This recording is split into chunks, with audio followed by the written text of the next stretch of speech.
Je suis sûr que vous ne connaissez pas ces 9 animaux. Mot spécial insolent. Go. Numéro 9. Ce Gollum mélangé à un tatou et un nom tout aussi merdique que son apparence en français. Oryctérope du Cap. Mais on peut l'appeler Aardvark, c'est-à-dire cochon de terre en sud-africain. Mais attention, c'est loin d'être une fiotte. Il utilise son long museau de cochon pour renifler des fourmis et termites dont il adore casser les couilles en mangeant des colonies entières. Même les fourmis légionnaires, connues pour casser la gueule à tout type d'animaux qui s'est trompé de quartier, se font démolir sans pitié aucune par ce démon qui certainement rigole fort pendant qu'il décime des populations entières. Dites-vous bien que c'est un peu comme si Godzilla se ramenait et dévorait des centaines voire des milliers de personnes dans le plus grand des chaos. Quelle violence. Un peu comme les fourmiliers, ils disposent de puissantes et longues griffes qui peuvent démolir des termitières. Oh, c'est balèze ce truc. Creuser des terriers pour se protéger le cul et celui des petits, ainsi qu'occasionnellement mettre des gifles sanglantes à des prédateurs insolents tels que des lions, des léopards, des guépards, des chiens sauvages d'Afrique, des hyènes et des pitons. C'est simple, s'il ne peut pas s'échapper, il va se mettre debout et attendre que le prédateur arrive et paf, swing swing, l'ennemi est lacéré à mort. Sinon, il peut aussi faire comme les taupiqueurs et creuser à une vitesse folle pour feinter l'attaque. Loin d'être un connard, les Aardvark, quand ils quittent leur terrier pour aller niquer de la termite un peu plus loin, laissent volontiers la place à d'autres animaux de tout type qui viennent squatter sans payer de loyer. Numéro 8. Le Bilby, ce minuscule truc fragile d'Australie qui vit dans les déserts, hyper inhospitalier vu que c'est là qu'il risque le moins de se faire démonter par des prédateurs. Enfin, quand t'as une tête à te faire taper dessus par des prédateurs comme ça, malheureusement t'es un peu dans la merde. Car avec l'amour du crime des chats sauvages ou encore des renards, ce pauvre bouffeur d'insectes, de vers et de graines se fait violenter tellement salement qu'il est en grave danger d'extinction malgré les efforts australiens de le sauver. Il creuse pourtant des terriers profonds de 2 mètres pour se protéger et être au calme avec une température constante de 23 degrés, mais ça ne suffit pas. Encore une fois, les minous sauvages qui sont certes mignons, mais aussi des meurtriers extrêmement efficaces les fument un par un, bien trop souvent pour qu'ils puissent continuer à survivre dans la nature. Le monde est juste sans pitié avec les faibles. Numéro 7.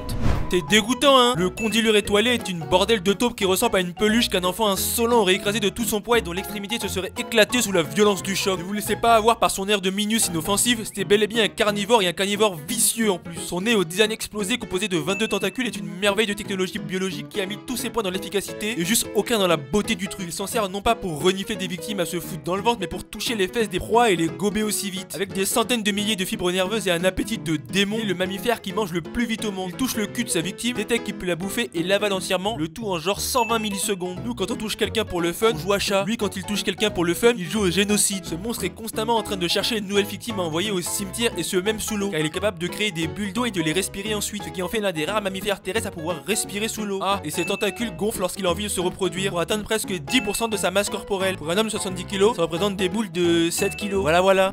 Numéro 6. Ce petit carnivore qui ressemble à un mec bourré au réveil est le Ternex zèbre, un farfelu habitant de Madagascar pas plus grand que 20 cm et qui n'a peur de rien ni personne car il est équipé de quoi violenter n'importe quel prédateur suffisamment insolent qui essaierait d'en faire son goûter. Couvert de jaune pour être bien visible et annoncer que quiconque essayerait de le faire chier se fera punir et en subira les conséquences sanglantes. Le Ternex zèbre dispose de tonnes d'épines vicieuses qui transpercent la gueule des prédateurs. Ne pensez pas qu'il les attend. Dès qu'il voit un ennemi qui commence à se lécher les babines, il prépare ses épines et lui fonce dessus tête la première pour lui foutre un coup de boule façon fléau d'arme qui va à coup sûr planter sauvagement le carnivore l'envoyant aller pleurer sa maman plus loin. Numéro 5. Tema lui, appelé Tanuki, chien vivrin ou chien raton laveur, c'est un vorace endiablé extrêmement nuisible qui n'est pas le descendant d'un chien. Il est allé se taper un raton laveur en secret avant de découvrir qu'il avait enfanté toute une nouvelle race. Et d'ailleurs il n'est même pas du tout un raton laveur ni de près ni de loin. De la famille des chiens et des loups mais plus proche des renards, ses estomacs sur pattes ont le régime le plus varié de tous les canidés, ce qui est une jolie manière de dire qu'ils sont assoiffés de sang et vont exterminer tout ce qu'ils peuvent trouver tellement ils ont une faim de meurtre insatiable. Racines, poissons, oiseaux, gerbilles, insectes, grenouilles, tortues et même des crapauds pourtant venimeux, tout y passe. Tant que ça rentre dans son ventre, il va aller le bouffer. Le poison du crapaud venimeux, un truc de faible. Ils ont tellement de salive que le poison est dilué suffisamment pour que ça les chatouille à peine. Et lorsque l'hiver arrive, ils vont simplement manger des carcasses et des crottes d'autres animaux. On ne gâche pas la nourriture et le slogan de cet animal. Capable de résister à des températures violentes de moins 25 degrés, il n'est quand même pas assez fou pour rester dehors et préfère hiberner. Ce sont d'ailleurs les seuls canidés à le faire. Bon par contre hiberner c'est bien, mais c'est seulement si c'est nécessaire. Parce que dès qu'ils le peuvent, ils repartent à la chasse pour fumer des êtres sans défense. Tellement en fait que cette espèce invasive parcourt toute l'Europe afin de claquer les bouches de tout ce qui vit et se retrouve à décimer des populations d'animaux de la Russie à la France. Ce qui casse notamment les couilles des loups qui en ont ras le cul de ces insolents et les balayent tellement fort en vengeance qu'un chien vivrin sur 2 en Russie est exterminé par un loup. Bref, c'est un sadique de plus qui adore la violence faite à autrui.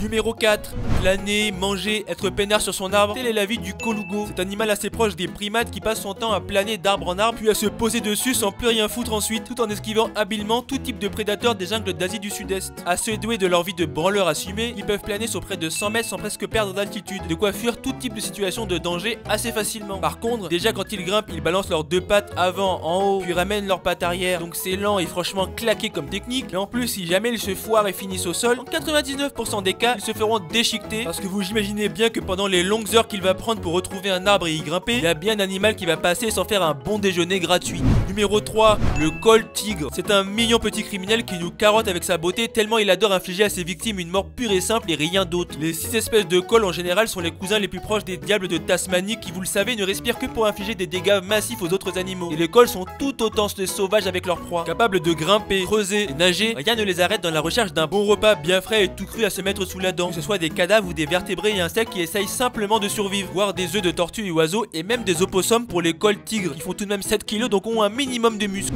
Numéro 2, cette mignonne petite tête de peluche est Lilipica, un rare animal des montagnes chinoises quasi invisible, premièrement découvert en 1983 et pas revu avant 2014. Tellement il est furtif et n'aime pas qu'on vienne lui casser les pieds avec des caméras. Surtout qu'il vit entre 2800 et 4000 mètres d'altitude. Presque rien n'est connu de ces gus hormis le fait qu'ils bouffent de l'herbe et vivent des vies assez solitaires ou en tout cas pas en grand groupe et sont en grand danger d'extinction. Bref, ils n'aiment personne mais il va bien falloir qu'ils soient un peu plus sociables, sinon ça va être difficile pour les biologistes de sauver leur belle fesse d'une extinction à venir.